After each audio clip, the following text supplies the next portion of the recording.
Acceptance is a major part of many spiritual practices as it allows resistance to melt away and the energy to resume its free-flowing pattern throughout our beings. The idea of acceptance can seem extremely easy and almost elementary once we accept that acceptance is necessary on our path toward overall wellness. However, if we find ourselves feeling this way about a specific subject or practice, that it's easy and simple, then that can be a clue that we are potentially fooling ourselves somewhere or possibly not respecting it enough, especially if the experiences we think we are accepting continue to occur over and over in our lives. I hope you all had a safe and healthy holiday. Maybe you gained a lot of practice being around your family and your friends. Hopefully you put that practice into good use.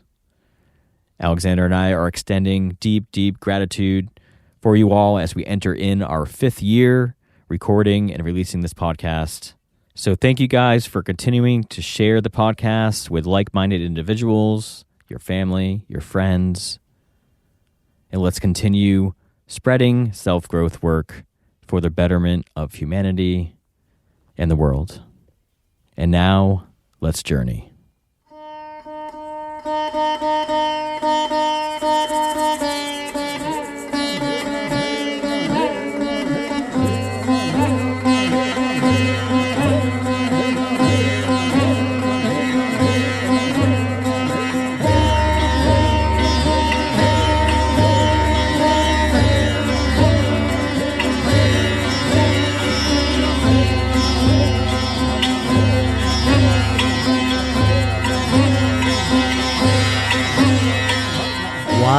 Wise. With Aaron and Alexander. Uncovering our authentic self. Through self-awareness, conscious communication, and emotional responsibility. Welcome back to another episode of the Wise Podcast. I am Aaron. And I'm Alexander. Welcome, everyone. And Alexander is fresh off his trip to Hawaii, and he's brought the cold weather back to the eastern part of the United States, unfortunately, and now we're seeing some really, really frigid temperatures, which again is not my preference, but we'll live with it. We'll roll with it, and we'll make the best of it. Yeah, and those Hawaii temperatures are awful nice. I will share with everyone. This is their winter as well, so it was just pristine. I go at many different times of the year, and this was certainly one of my favorite times that I've gone just because the temperature, it does drop maybe 5 degrees, and so it doesn't get to that just excruciatingly hot temperatures that it can during the middle of the summer. So not to put you on the spot, Alexander, but what was something that you learned, a new perspective that you learned along your trip that you could share with all of us? Well, I think that it's going to be the subject of today's topic is around acceptance, and me realizing that even though I talk about it an awful lot on many, many episodes, and I've shared that from the Just Philosophy's perspective, it's possibly the most important component. But I was recognizing through my conversations with different people that it may not be being used in the optimal manner. So I was hoping to clear some of that up. And of course, you and I talked a little bit before we got together, and it seemed like a subject that you were interested in as well. So let's see where acceptance goes. Yeah, and I was actually asking you that to see what you would say, and I didn't know that you were going to bring up the topic for today's podcast, but I guess that makes it all gel pretty well. So acceptance, I feel like it also goes along with the 3 R's, where we've also noticed that even in my practice over the last 5 years, everybody has to start somewhere. And we usually start with self-awareness, or the first step of the 3 R's, which is recognize. Recognize. And sometimes it's hard to go beyond that, because when we open our minds up and our perspectives and we start recognizing all of our behaviors that we've done throughout the past and how they're connected to maybe our childhood, and stay in that non-judgment, but look at all the work that we have to do, it can seem like a giant mountain that we have to climb. And if we allow it to consume us and have that perspective of, wow, I need to go a long way up versus, okay, let me just start taking a few steps here and here, and eventually that's where I'm leading to. Some people may freeze there or get stuck there, and I kind of see how acceptance is kind of in the same, metaphorically, in the same range where people look at things and they feel like they're accepting it, and myself included, and it's more complicated than how it seems on the surface. I really want to dig deep into that and look at the different steps of acceptance and where we may be fooling ourselves or not seeing things clearly, where we may be thinking that we're accepting, but yet there's still this energetic component that I'm experiencing in my life as well, where I'm still feeling eventually this emotion from this essentially lack of acceptance is still eventually coming to my physical body, and I'm having discomforts and pain and stress and anxiety, all these symptoms that are in the areas of the certain chakras of where I'm struggling. But here I'm thinking that I am having this acceptance. And so I feel like I may be fooling myself in some of these areas. So I am a good source of the alternative perspective to have this conversation with, because it is something that hits home with me, but you also have your own experiences as well. So I think we're going to be able to cover this in a roundabout way. Yeah, and I think right off the bat, part of the differentiation here is going to be between acceptance and non-reaction. See, many people learn that it's not proper to react emotionally on others. So they do a lot of work to not react. And they get it confused that they are accepting the situation, the person, the place, the thing, whatever it is, when they're not really accepting it. They're still in friction. It's just internal friction now, rather than projecting that emotional bias on someone. And this was kind of what I started recognizing in some of my discussions, and the importance to clear this up, because acceptance is found in the second R. So the 3 R's that Aaron mentioned is from the Just philosophy, and that is recognize it, the person, place, thing, or situation, to learn to respect it, and that means that you working on acceptance, non-judgment, to accept it for what it is and to realize that it doesn't have to be viewed as good or bad. And then if you want to have a different experience, the 3rd R is redirect. You merely redirect the energy, and when you're working on these 3 R's, you're going to have to do it over and over and over, because we're repetitious beings. So many times I like to suggest to people, be willing to fail 100 times before you really feel like you're getting it. And so there's so many people that's adhering to this work and other types of self-development work where they're doing more stuffing than they are processing. And that's a differentiation that we want to get clear on today as well. Rather than internalizing a judgment, we want to process it and let it go. And that is, the process is these 3 R's that we'll be discussing, and to see that acceptance is truly in letting go of all preferences. And any longtime listeners has heard me talk about learn to live in non-preference. That doesn't mean that we don't have any preferences ever. It means that at any point in time, you can choose to not have a preference so that you can see the situation more clearly. So I think this is a wonderful time and episode to bring out at the beginning of the year when people are looking for change, and hopefully you'll resonate with this direction and suggestions. So what I've learned going through this process and working with acceptance is when something occurs around me that deals with me and it goes against like my preference, as you were saying, it can cause emotion. So if something happens to me and I get angry, then using the 3 R's, I would know to recognize that in the moment that this is making me angry, or I'm angry at this, so don't take this out on this situation. There's something else that I want to add there, is that there's another step to that you want to attempt at least to connect it to something in the past, to take the power away from the present moment, to realize that it's just reactivating a similar situation to your past that is ready to be released. Okay, yeah. And I think we may uncover a few of those, but I'm just working through my process of how I've understood it, and feel free to jump in and add like any intricate parts that need to be said, even if we need to dissect it after.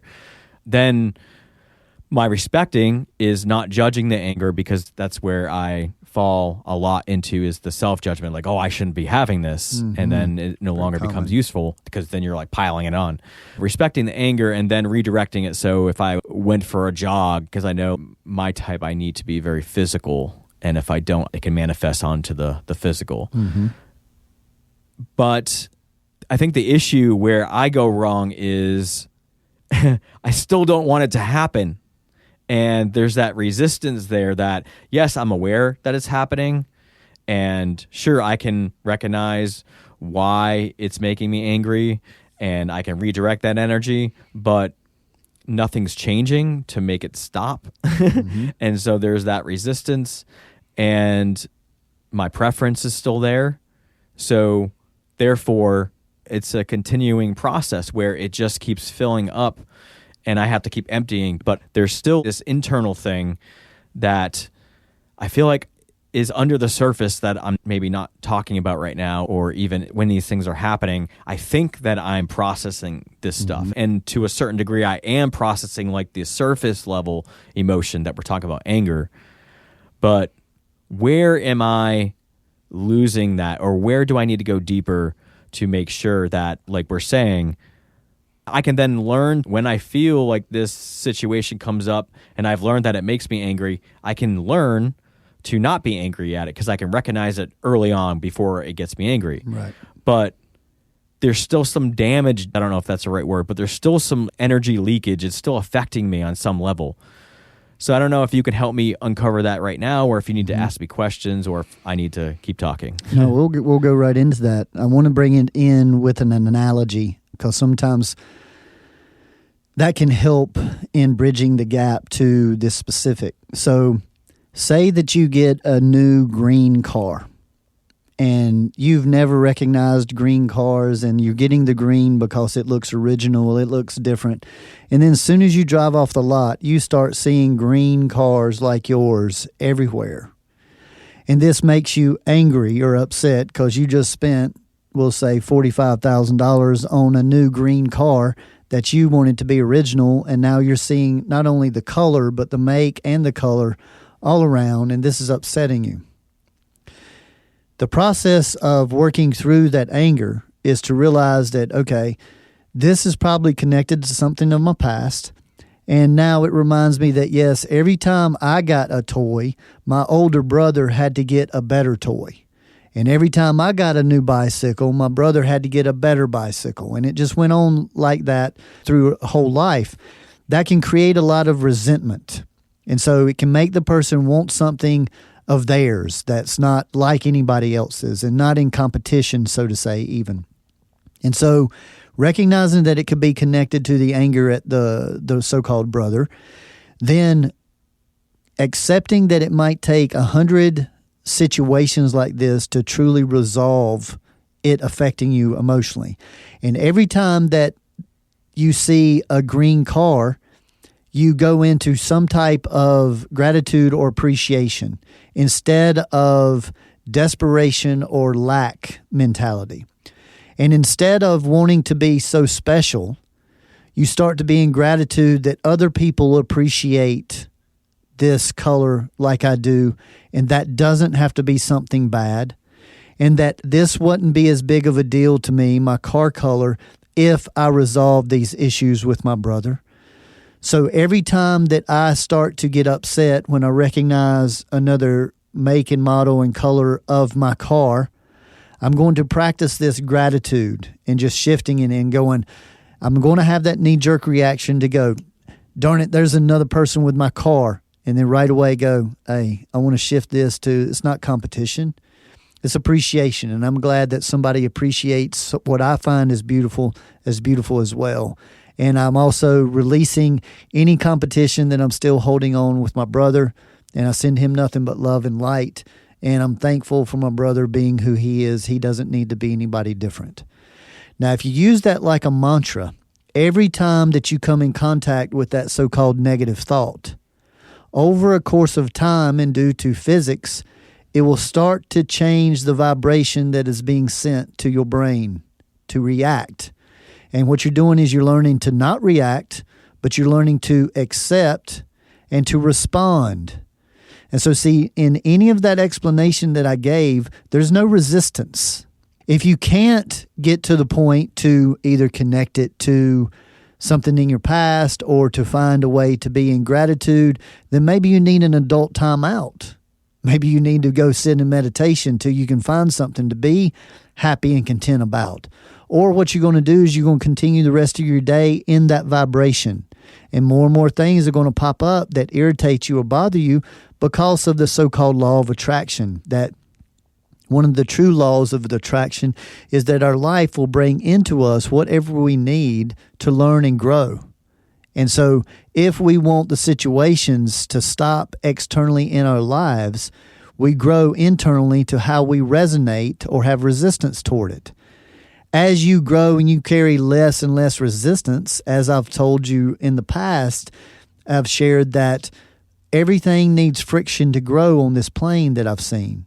Even the act of males and females making love, or a seed bursting through a hole to become a sprout, a frog changing from a tadpole, a butterfly and caterpillar. These are all points of friction, of breaking through a limitation to expand. And many of the people that are listening to this type of podcast are looking to expand. We call it grow more into your authentic self.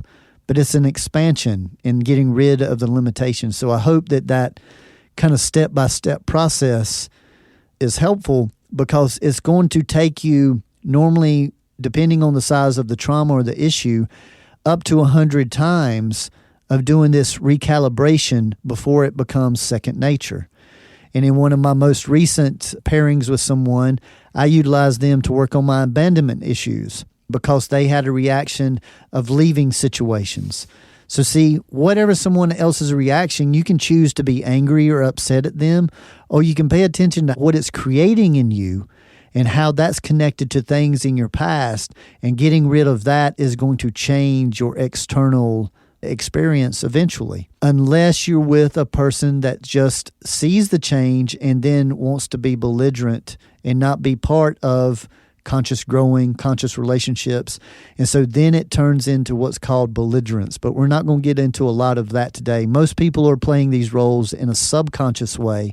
They don't really realize that they're doing them, but some manipulative type of people can actually use this against people and turn it on them. Maybe I can bring up a different example, something that's probably more a deeper preference than a car. That was a good example, but I know some people are experiencing closer things. Maybe I'm not explaining that, but let's say family. Okay. And let's say one of my siblings has a worldview that is the complete opposite of mine. And I'm sure many people are going through this nowadays because we're so unfortunately divided, and people have kind of made their decisions, planted their flags in their camp, and nobody's listening to each other. But let's say people just had the holidays and they probably spent time with their family. So they had to be around their family. And if they had somebody of the opposite view, they can probably have a preference. Like, let's say this person, like me, let's say I have a deep want, and maybe I think it's a need, but a deep want to have my family unit be cohesive. Mm-hmm. And whether that's my design, or maybe it's an influence, or maybe if it's some type of trauma that I've had. Mm-hmm. We can consider all those things. But if I'm around my family and there's somebody who I don't feel like is in resonation, even if it's in mind, how somebody views the world, then I can be in resistance. And if I'm around them then and I'm doing this work, I can kind of recognize, okay, this person has a different view and I have a different view. So I like to be able to have my view, and I respect them as a person, so I want them to be able to have their view. Mm-hmm. So I guess that's kind of a recognition. I'm wanting to maybe change them somehow. Even help them, so to say. Yeah, we could definitely say that. And then we have the respect. So I guess I kind of went through some of that respect. I don't want anybody to try to change me, so I can respect them the way they are. and then I can redirect. In this situation, if it really was me, I would have conversations with myself and try to alter the perspective in my mind of this whole situation, and maybe even utilize the pillars around it all. Yeah, and that's what I was going to bring in, but please continue, and then I'll go into the pillars. But my question, to get back to how I've been having the experience of acceptance, I feel like there still is something there that I'm missing. There's maybe a question that we need to ask ourselves that I'm missing here to go deeper, to make sure that even though mentally, on the mental plane, the mental level, I can respect my sibling and recognize that I want the same for her as I want for me. But if I'm still leaving these family gatherings, or maybe a week or two, whatever my pattern is that emotion takes to work through to the physical plane, I can realize that, wait, there's still some sort of emotional drainage, energetic leakage that I'm still experiencing. I don't know it in the mental plane, but it's still in the other planes. So maybe help me understand how we can look at acceptance and work it through maybe the 5 levels. Yes, because even there, at that second step of respect, you said that you feel that you're respecting the other person, that they can have their view because you don't want your view being forced to change. But see, that's where I would say right away, look there, because I don't think that you've truly reached that level of respect. I think you want to. And you're basing it off of you don't want things to be pushed on you, which is a beautiful tool. But that next step there at that respect level, to get there, this is where the pillars really come in. And I know you mentioned the pillars, but the pillars, the 5 pillars of the Just philosophy that we've done multiple episodes on, this is exactly where they're useful. And normally you need to be in some state of stillness away from the person or the situation to be going into this next level of work. What needs to happen in order for that respect to truly be there is we have to change our perception. And our perception is normally started, at least, in the mental realm. So finding a mental truth that is beyond your ability to tear down, even when you're emotional. That's why it has to be deep in your core. And why these 5 pillars that I share are that for me. They're my absolute truths. I don't care how upset I am. If myself or somebody says these to me, it snaps me out of that emotional trauma that I may be in. And so the first one is everything's in divine order, or find the divine order in the chaos. And that divine order exists whether I know it is existing in the moment, like in the past when people were dying in front of me and I would get overly emotional, even go into my own why is this happening? And then what would help me is remembering that everything's in divine order, that we've all got to die, and that this is teaching me to learn to make the most of every moment of every person, that type of thing. So as you're going through that assessment, you're seeing that you want to be that respectful. So rather than giving any other suggestions, teachings, information, I suggest that person sit in that kind of situation over and over and over till you can finally do step 2. See, we're not at redirect yet. We're still at learning to respect. And the way that you teach somebody to respect you is by truly learning to respect them. The way you teach someone to hear is by listening to people, not telling them to listen to you. And that's what this is. We want to build an environment to where there's not going to be judgment, there's not going to be ridicule, even if there's different opinions here. So I spent up to 7 years at that stage with my family at a certain period in time, to where I didn't give my opinion one single time for 7 years, even if I was invited into, because I was working on that, learning to respect them wherever they're at. And what I have to say is not very important here right now, because that won't be important until I truly am able to respect them and not need to change their view. See, because remember, we're dealing with energy here, and anytime that you give up resistance, there's friction created. So we want to learn to dissipate the friction first. And that's why being the student first before the teacher is so important. And if you're the student long enough, you become the example. And when you become the example, then that's when you can actually be a useful teacher. But see, most people aren't willing to put this much time into these different steps. They want to just go through them all really quick. So learning to respect something that you don't believe in is a huge challenge. But it is necessary to help shift people's perceptions, because a person will change their perception when they feel accepted much, much quicker than when they feel resisted or competition is present. So I hope that brought some clarity, or at least some more questions. I do also feel honesty with oneself also plays a role in this. Like you were saying, that we have the pillars so that they can snap people out of their emotional reactions to stop that ripple and come back to consciousness, with the pillars being a part of the philosophy. And if you're working with this philosophy, then the pillars are an important part, and they are something that you have to really resonate with in order to work with this philosophy. Yes. It doesn't really work if you don't. Yes, not at all. And that's why it has to be more than just a belief. Like, belief is in the mental area. You have to feel it in your core. So it doesn't even necessarily have to be the 5. And I'm going to list the 5 here. But it needs to be some things that, like I said, goes beyond your mental capacity. It's in your core. And for some people, that is their so-called belief in God. But does it go any further than that? And do they really believe like they feel they do? Because when challenging times come, that's what tests our faith. And many times, unfortunately, people fall under that pressure. And so learning this step to work with these pillars that I had to develop to help me through my own healing trauma. The first one is that everything's in divine order, whether I understand it or not. And that's a trust. And I carry that the creator, that divine energy, the overseeing energy is always present. And I want to be part of that rather than trying to control that. The second one is polarity versus duality. That polarity has to exist. Exact opposites have to exist, and they're everywhere at every stage of life on this planet.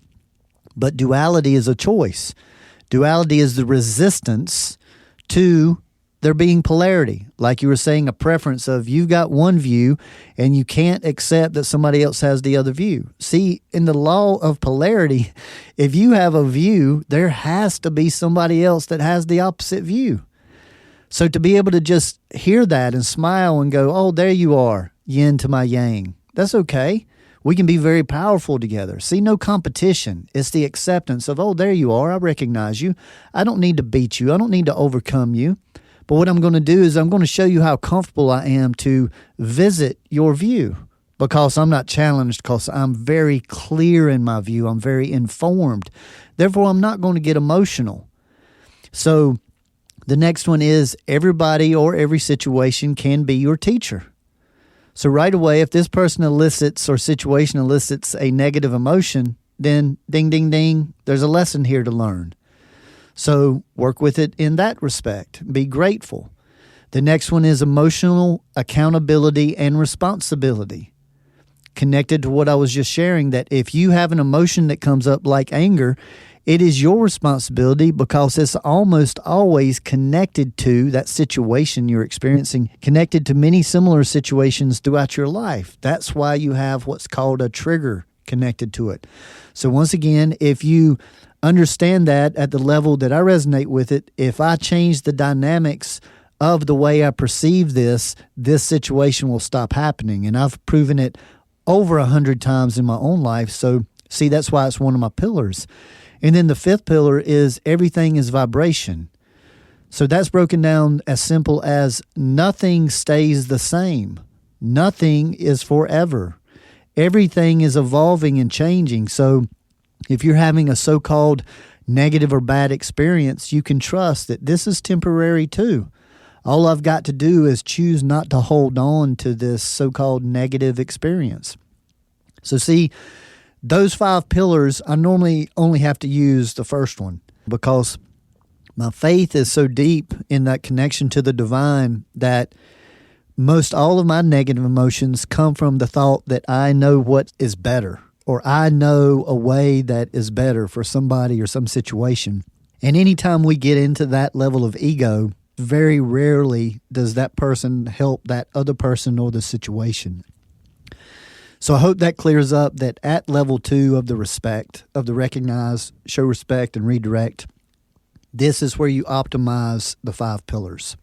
It's important that we practice self-honesty, and when somebody is having an emotional reaction and they subscribe to the pillars, one of those should bring them back to center and be like, whoa, I'm having an emotional reaction. They should be able to recognize that they are.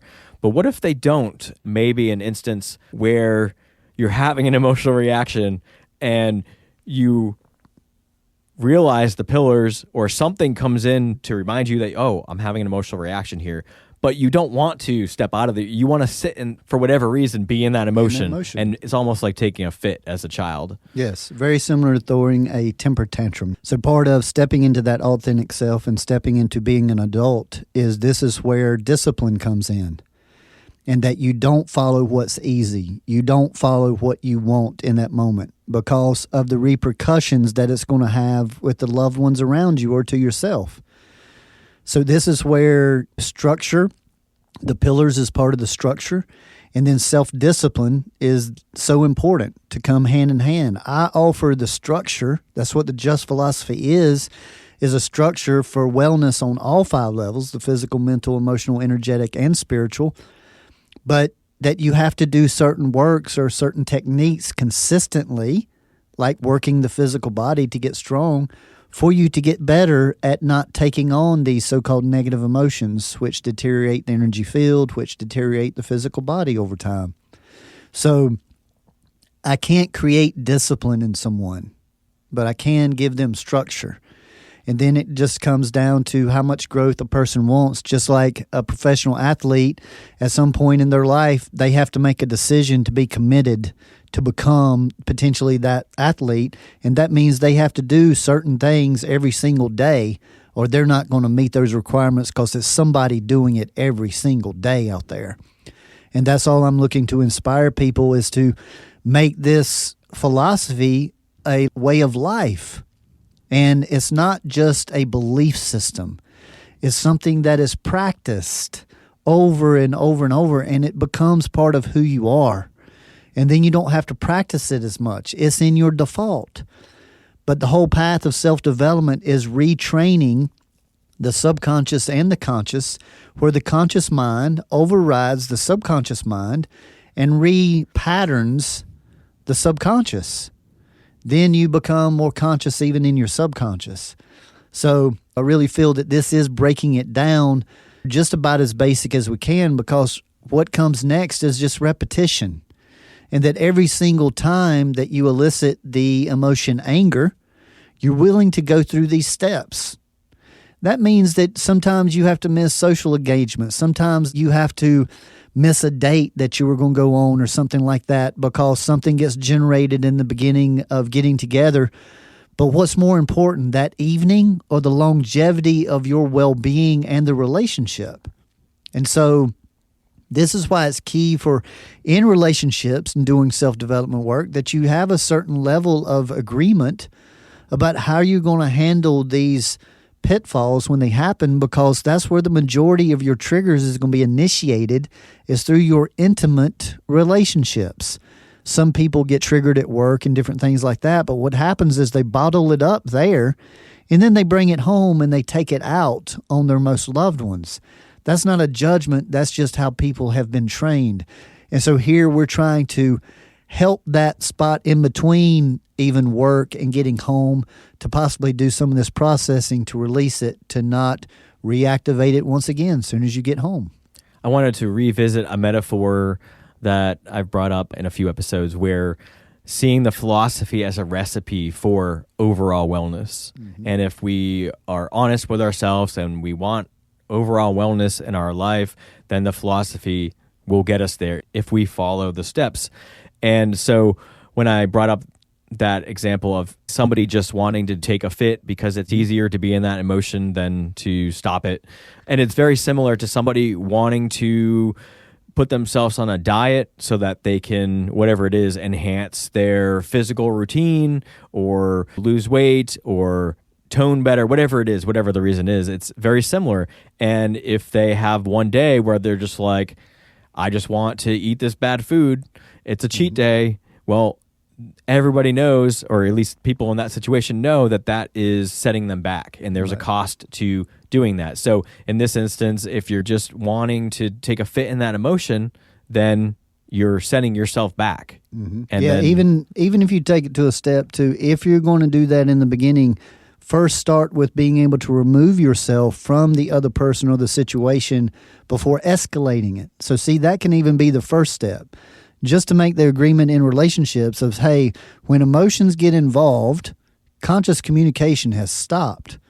So we're not avoiding the problem. What we're going to do is we're going to separate, well, that could be in the same house or different houses or whatever it is, to whatever extent of distance is needed, until we can talk about this the next day. And I even like to suggest pick a time the next day or within the next 3 days anyway to intentionally come to the table non-emotional to discuss it, because the purpose isn't who's right. The purpose is to get on the same page and to move forward, leaving some healing behind. And I'm glad you said that, because one, I did not want to present what I was saying about taking a fit as people judging it, because we definitely don't want to judge that, because that will take us off our path even more. Sure. But we do want to experience that emotion, because we're talking about acceptance and stuffing, and we don't want to stuff that emotion. Right. But recently you simplified what this philosophy was really about, and that is communication, and not communicating when you're in your emotions. That's huge for people to recognize. And you've never said that in that way throughout maybe the first 90 episodes. And recently you said that, and I was like, wow, that is another perspective around this, but said in a more simplified way, because it's been challenging to present emotions in a way where the majority of listeners understand that we're not saying they're bad. We're just saying they're necessary and we need to process them. I think putting that out there as that phrase, it can possibly help identify where any friction is possibly arising from that some listeners might be having with the way we're discussing managing our emotions. So I'm really loving the way you said it. We want to invite in the emotion, to experience the emotion, but not react to it, to learn to respond to it and say, oh, anger, there you are. I know that you're connected to my brother's old stuff, and I want to send him some love right now, and I want to thank you for being such a good teacher, and I want to learn to accept this person, this situation, or this thing that's in front of me. And the way that I'm going to do that is I'm going to go into some gratitude right now. I'm going to find a way to change my vibration. So I need to remove myself from this person or this situation, like an alcoholic that needs to remove themselves from the bar. They can't try to stop drinking and still go to the bar all the time. But eventually, the goal is that that alcoholic can sit in that bar with other people drinking and it not bother them at all. And that's the view that I'm talking about here, is no, don't stuff the emotion. Don't project it onto another person. Go spend some time with it. Learn to respect it. And respect means that you do not judge. You accept it for what it is, a teacher. And then you decide and choose to go in a different direction rather than reaction. And so this is very, very important, because many people, I think, have misunderstood the way that we're presenting to manage the emotions. And some people have even said that managing the emotions sounds very masculine.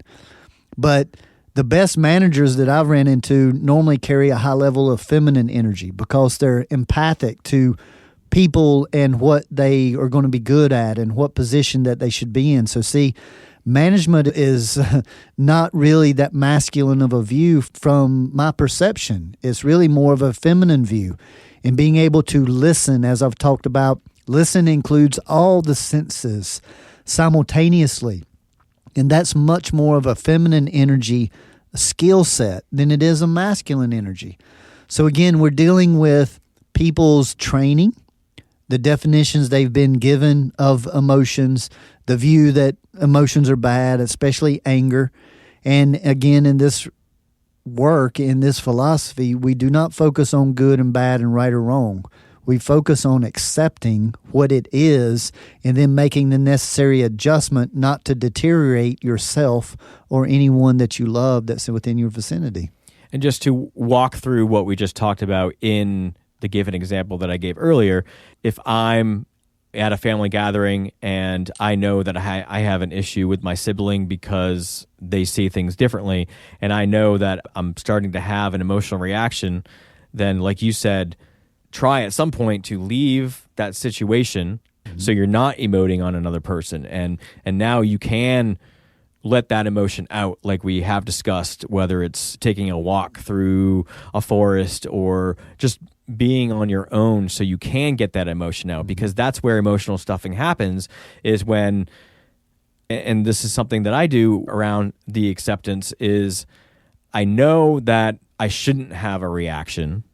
And on some level, I am still. Yes. And I do eventually want to bring this back to the 5 levels, but let's stop here. Do you have anything to add to that? And then maybe we can walk through the 5 levels and maybe identify, using that example of the sibling, how would we go step by step on the 5 levels to make sure that there's no resistance or friction still on those? Because I think mentally I can understand acceptance, but it's not on all 5 levels. Right, right. And the very first step is that if you're feeling any emotion at all, then you're not accepting. More than likely, you are in resistance at one of those 5 levels. And the majority of our culture, the obstacles come in that mental level. That's why I worked with creating, through Divine's grace, those 5 pillars to help give me something mental to jar that, and to see that I've got to change my perception to relax the energy field, to release the emotion, that kind of thing. So that second R of showing respect, I can't iterate enough how much time, weeks, months, years, needs to be spent in that. And see, the deeper your trauma is around that anger, for instance, the more times you're going to have to go through that and redirecting it and learning to give it a different vibration. So while you're learning that respect, it is like paying attention to your heart rate, because many people don't realize when they are entering their emotional state. But one of the very first things to pay attention to is your heart rate normally goes up. And that's whether it's fear or anger or whatever it is. And next, your body temperature changes. So learning to catch those things as soon as possible is very, very important. Because the earlier you make the adjustment, the longer you can stay in the situation to get the most out of it. So see, if you remove yourself from the situation or the person before you have to, that means you're going to be able to come back. So as soon as you feel your heart start racing, whatever they're saying, as soon as it's socially acceptable, you say, I'm really interested in what you're saying, even though we have different views. I'm really interested in the way that you're explaining it. I need to go to the restroom for a minute. I'll be back in a few minutes.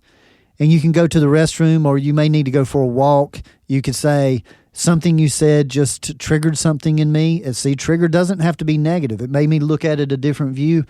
I want to go just walk around the yard a little bit and process some of this. I want to come back. So see, sometimes it's a matter of you removing yourself for just a few minutes to change the energetic connection, especially we get into the human design, and depending on what centers you have activated or not activated, they're affecting you. So see, sometimes the removing yourself from the situation isn't a permanent thing for the evening. You can do that many times to extend the visit. But every time you start to get emotional and catch it earlier, you go, get to yourself, run through the pillars, find something that eases your mind, to go, oh yeah, I accept once again that view has to be here because my view is very strong. So I'm going to attract in the opposite view eventually. Oh, today it happens to be my sister.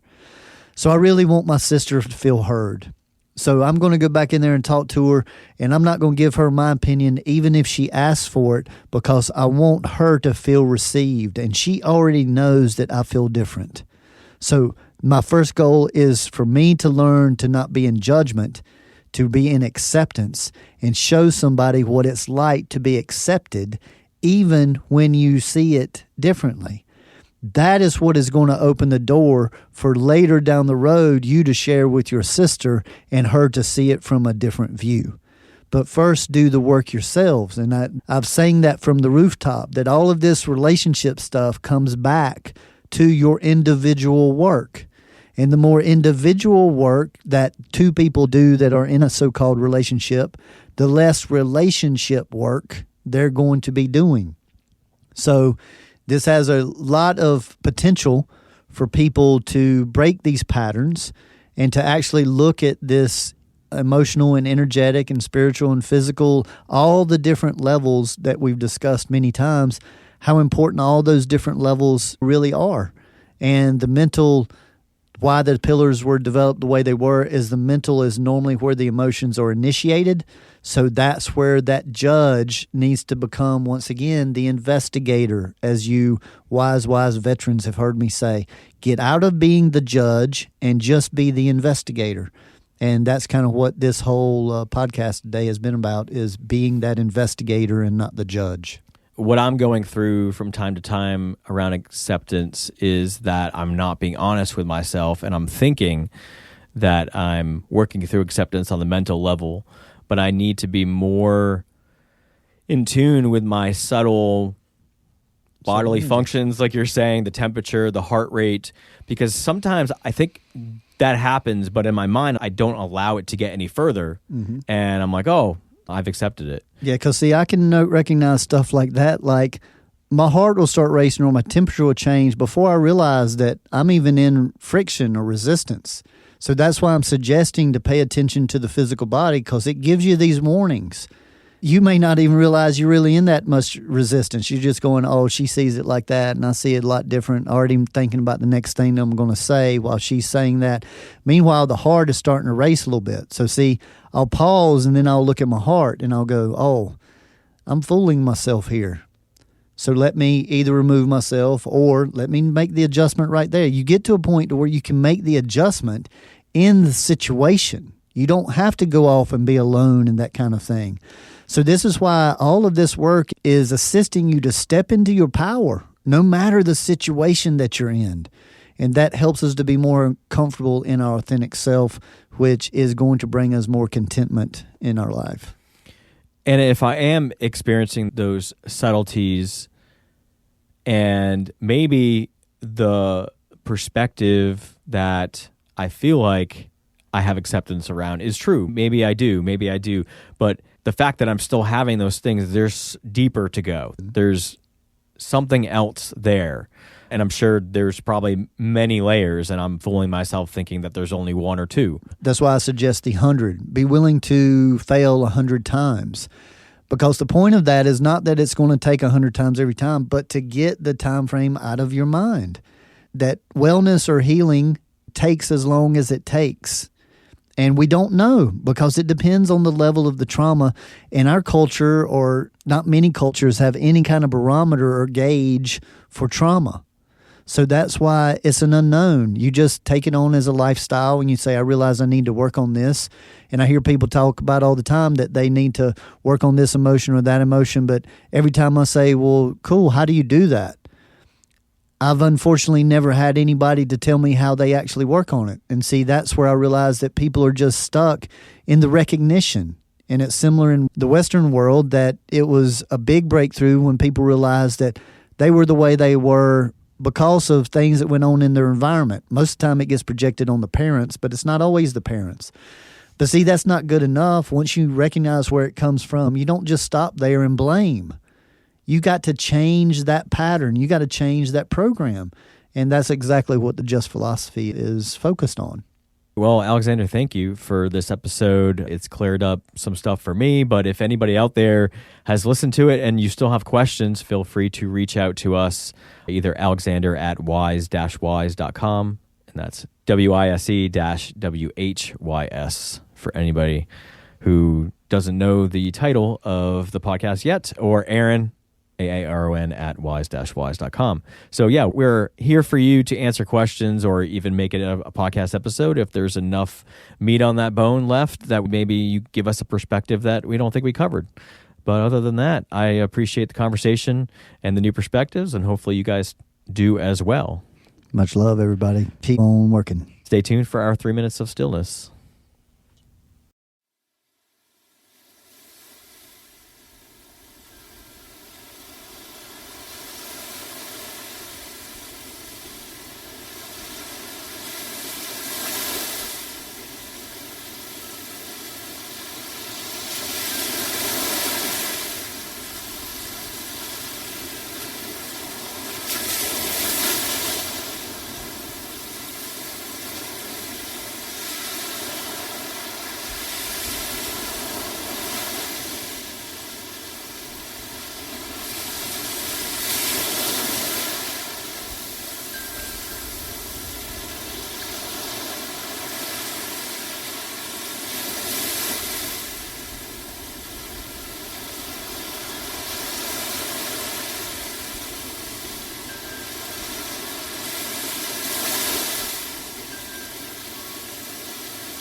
Sitting, blistering beauty, a wanting to hold, movement, a moment of gratitude absent of recognition's mask. What is your yearning pulling you away from? Is it somebody, someone, something, somewhere? Some, the common thread. Simple obstacles mislead everyone. Some. What is your vision, intention, submission, incision? Where are your inclusions, protrusions consisting of conclusions? Recognize, respect, and redirect. Simplify, internalize, true choice to connect.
We appreciate your interest in self-growth, conscious communication, and continuing to ask the wise whys. And remember, gradual changes over long periods of time equals lasting results. The Just Philosophy, as discussed in this podcast, has been developed by Alexander over the last 22 years in his private practice, professional environment, and private studies. The information discussed is intended for educational purposes only. It is not meant as a replacement for conventional medicine. Just remember, knowledge plus experience equals wisdom. Seek the wise. As we continue sharing this information, there are also multiple ways to share and support this work. Gain access to our exclusive content, behind-the-scenes footage, and other products that assist you on your self-awareness journey by joining our patron team in exchange for a monetary donation by visiting wise-wise.com/patron. That is wise-whys.com/patreon. Another way of support is by sharing this podcast with receptive individuals or even leaving a review on popular platforms such as iTunes or Facebook helps us introduce this work to others through the listener's words. We are also on most major social networks, so follow us along there or even join our Facebook group community. Continue your journey by visiting Alexander's website, where you are able to book private consultations in person, by phone, or even Skype. Know thyself better with human design and destiny card reports and readings, as mentioned in this podcast.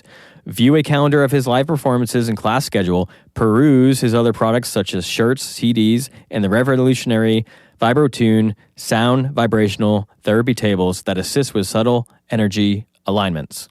So grab that keyboard and go to thejustphilosophy.com for those goodies. That's thejustphilosophy.com.